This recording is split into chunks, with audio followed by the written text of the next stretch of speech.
So ayan, good afternoon Sir Lard, tahan. Ang pogi, ganda ng 19 grains.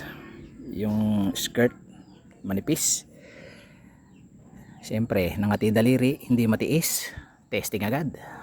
Tingnan natin ang tama. Pumutok tayo ng 26 meters. Tingnan natin kung ano naging resulta.